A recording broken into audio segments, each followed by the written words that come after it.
E aí, antenados, está começando agora mais uma entrevista exclusiva com a Antena 1.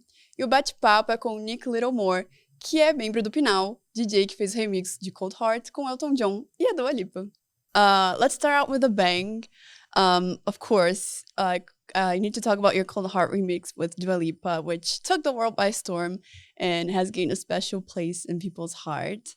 So I wanted to ask you, how did that come about? And what can you tell us about the recording process? It came about, I've known Elton now for about 14 years. We made an album back in, I think, 2011. We also co-composed the Cirque du Soleil score. If you're not familiar with Cirque du Soleil, it is a circus without animals, so cruelty-free circus. And during the pandemic, Elton gave me a call and said, I would like you to take my music, but this time I want you to make a dance hit.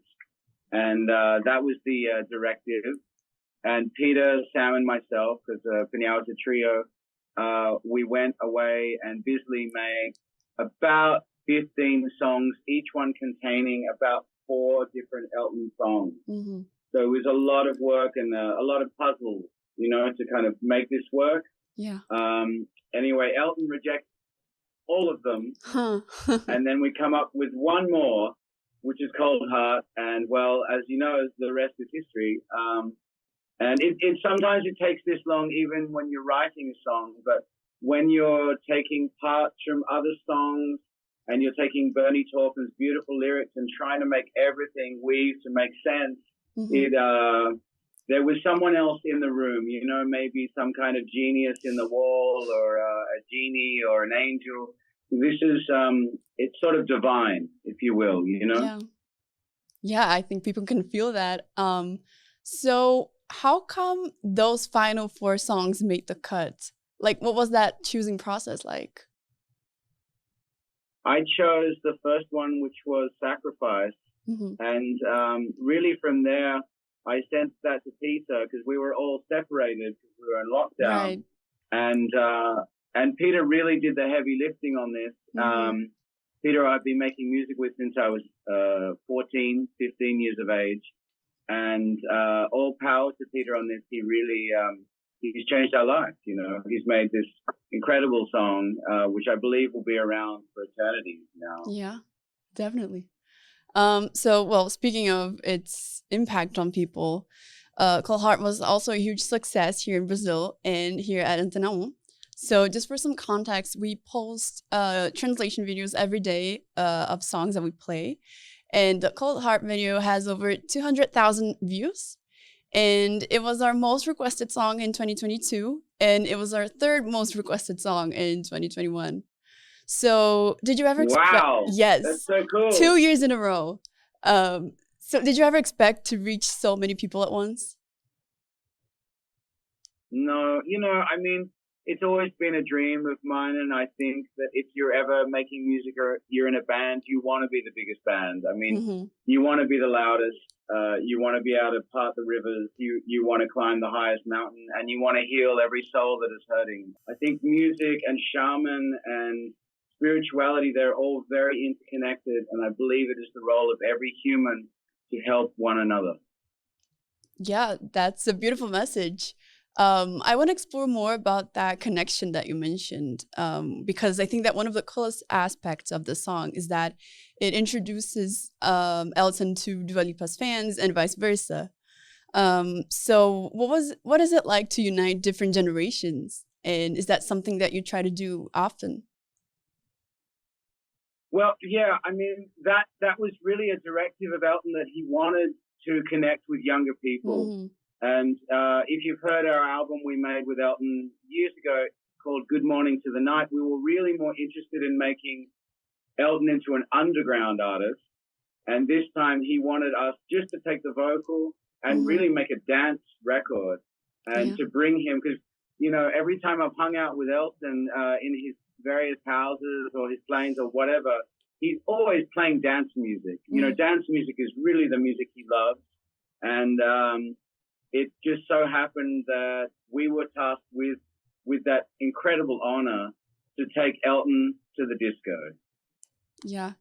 And you did just that. I wanted to talk to Yeah. you more about your collaboration with Elton that you mentioned, Good Morning for the Night.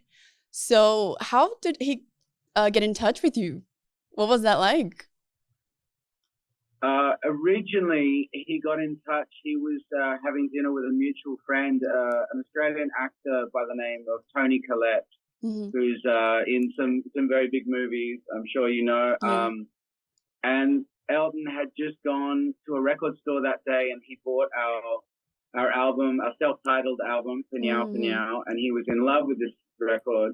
Well, Tony and I share the same agent for shows and performances.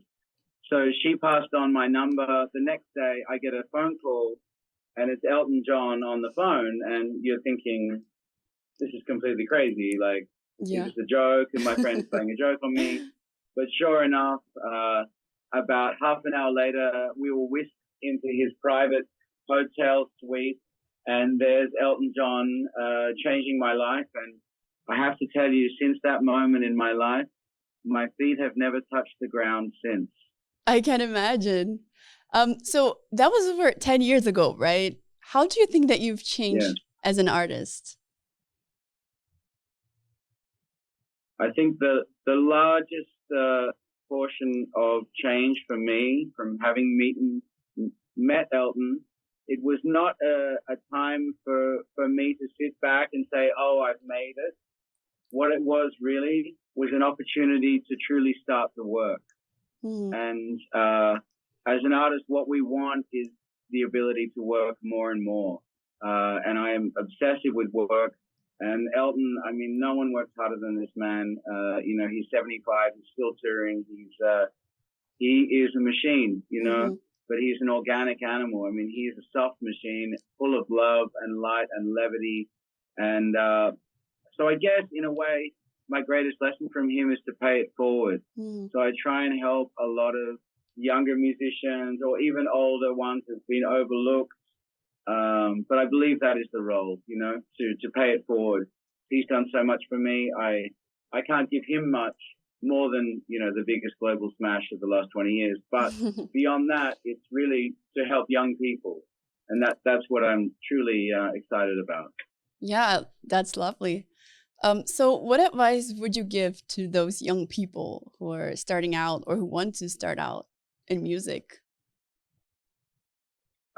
Well, you know, I would say the most important thing to do is to stay open and to keep creating. Whether you're in a bad mood or a good mood or a sad mood, you have to create. And we are, I think, artists, we are empaths. We pick up on people's energy and we are able to lift people. So you have to take that role. It is a life of service in a way. You have to serve the song. It's not about us. For me, it's always been collaborative. I love to write with other people. I try and work with everyone I meet. And I think this is the role. It's not about you. It's about the music. So you just need to continue to make and follow that snake that is the rhythm, is the melody, you know, and she will take you all around the world and everywhere else. Would you say that your creative process is more intuitive than rational? Often. I'm not very rational. I think you're picking up on this. But that's okay. Yeah, I think music is a kind of alchemy, you know, it's a kind of magic. So most of this world, we're centered around creating a safe, warm environment for us to live and for our children and for food. This is not the way of a songwriter and artist. We live on the edge. We're right on the tip of existence and failure and love and destruction, you know. But that's right where you kind of need to be to receive these messages. If we were to just live in a comfortable little house in the suburbs, it just, there's not a lot of stuff that can get at you there. You know, you've kind of got to be out in the wilderness.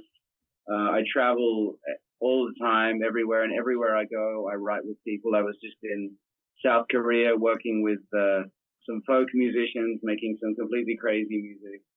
and then just in Tokyo 2 days ago, working with a synthesizer kind of wizard who builds synthesizers out of thin air. Right. So, music, it's kind of endless, Mm-hmm. Yeah, I love that. That's a beautiful message, I think. So now I want us to get a little bit more personal. So you've been working with Peter and Sam for a while. What's your dynamic like? What is it like working with your sibling, basically?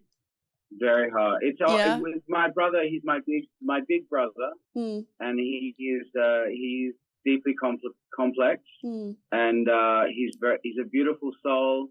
But yes, I think it can be difficult working with your big brother because he's the one who always said, "This is how you do it," and all this sort of stuff. But the proof is in the work, and the work has been startling and beautiful and challenging. To work with Peter, because we've been working most of my life now.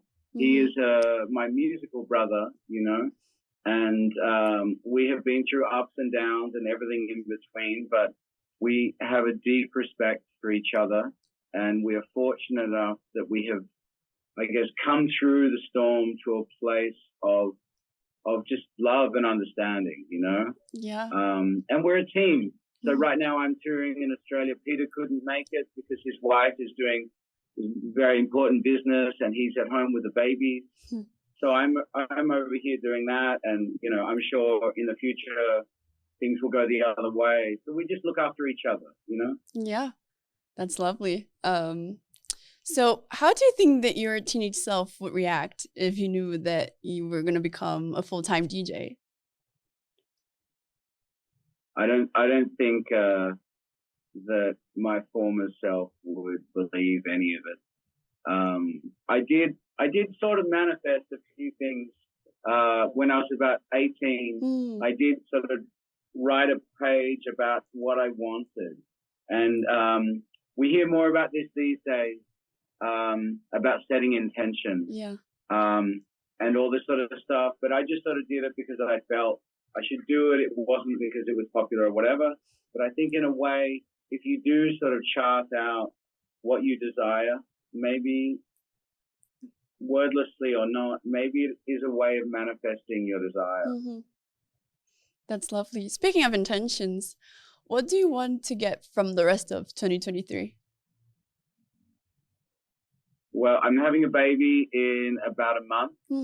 My first baby. It's a little girl. Aww. So I'm nervous but excited. So this is a big change for me, and I know it's going to change, but I want to stay true to myself and the music, but also, obviously welcome new life and that whole opportunity. It's going to be a big change. Yeah, for sure. Speaking of good things. And also, we also have a new Empire of the Sun music coming. It was the first time in 7 years. You heard it first here on Antena. So this is very, very exciting. And Luke and I, we are connected on a really magical level right now. We cannot wait to share this with you. Oh, that's so awesome. I'm glad you mentioned that. So we're moving on to the end of our interview. So I wanted to ask, would you like to leave a message for your fans, specifically your Brazilian fans? Let's say, I don't know enough Portuguese, but I did work with a Brazilian singer many years ago, and she's a wonderful singer by the name of Flora Purim. And she was the voice of The Exorcist, if you've seen this horror movie, as well as many other things. And I've just always had a deep love of Brazil, and I hope one day to come there. Please do. For the food, the music, the people, the dancing, the jungle, everything. Yeah. Well, I hope you come soon, eventually. Thank you so much for taking the time to speak with us today. And I look forward to hearing your new music, your new work with Empire of the Sun. And I hope your baby girl comes out very healthy. And I wish you a very great 2023. Thank you so much. And it was great speaking with you. Thank you so much. It's an absolute privilege speaking with you. Thank you very much. E aí, antenados, o que vocês acharam desse bate-papo? Comenta aqui embaixo, não esqueça também de curtir o vídeo, compartilhar e se inscrever no canal. Espero que vocês tenham gostado tanto quanto eu e eu vejo vocês numa próxima. Um beijo!